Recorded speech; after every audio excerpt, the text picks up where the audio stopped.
नमस्ते दोस्तों। भिलाई दुर्ग में रहने वाले हर इंसान के मन में ये सवाल जरूर आता है कि आखिर हमारी वो पुरानी सिटी बसें कहाँ गायब हो गईं जो कभी सुपेला, पावर हाउस और रायपुर तक का सफर बेहद आसान बना देती थीं। सरकारी आंकड़ों के मुताबिक साल 2015 में JNNURM योजना के तहत ट्विन सिटी को कुल 72 सिटी बसें मिली थीं। लेकिन साल 2020 में कोरोना लॉकडाउन के दौरान इन बसों के पहिए जो थमे वे दोबारा सही से कभी घूम ही नहीं पाए।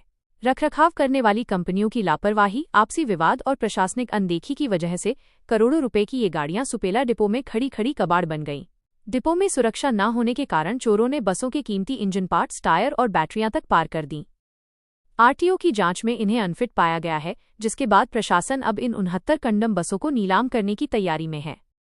जनता के लिए अपनी पुरानी लाइफलाइन का यूं कबाड़ होना एक बड़ा झटका था, लेकिन अब ये साफ हो चुका है कि पुरानी बसों का ये खराब दौर हमेशा के लिए खत्म होने जा रहा है, क्योंकि अब भिलाई दुर्ग के सफर की तस्वीर पूरी तरह बदलने वाली है। केंद्र सरकार की PME बस सेवा के तहत छत्तीसगढ़ के 4 बड़े शहरों के लिए 240 इलेक्ट्रिक बसों को मंजूरी मिली है और इसकी शुरुआत के लिए सबसे पहले हमारे दुर्ग भिलाई को चुना गया है।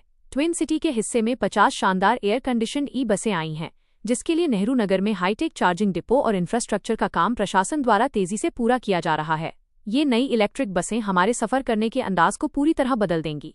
पूरी तरह वातानुकूलित होने के कारण अब गर्मियों का सफर भी आरामदायक होगा।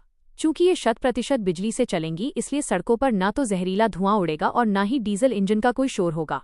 ये पर्यावरण और हमारी सेहत दोनों के लिए एक बेहतरीन कदम है। सुरक्षा के मामले में भी ये बसें बेहद आधुनिक होंगी, जिनमें CCTV कैमरे, ऑटोमेटिक डोर्स और GPS लाइव ट्रैकिंग जैसी आधुनिक सुविधाएं मिलेंगी। सबसे अच्छी बात यह है कि इनके रूट्स इस तरह तय किए जा रहे हैं कि दुर्ग भिलाई के लोग सीधे रायपुर एम्स, DKS अस्पताल और राजनांदगांव तक बेहद कम किराए में बिना बस बदले सीधे सफर कर सकेंगे। पेट्रोल डीजल की आसमान छूती कीमतों के बीच ग्रॉस कॉस्ट कॉन्ट्रैक्ट मॉडल पर चलने वाली ये बस सेवा आम जनता की जेब को बहुत बड़ी राहत देगी। पुरानी बसों का नुकसान भले ही निराशाजनक था, लेकिन आने वाला कल बेहद आधुनिक, प्रदूषण मुक्त और हाईटेक होने वाला है। बहुत जल्द भिलाई दुर्ग की सड़कों पर ये शानदार बसें दौड़ती नजर आएंगी, जो छत्तीसगढ़ के पब्लिक ट्रांसपोर्ट को एक नए डिजिटल युग में ले जाएंगी।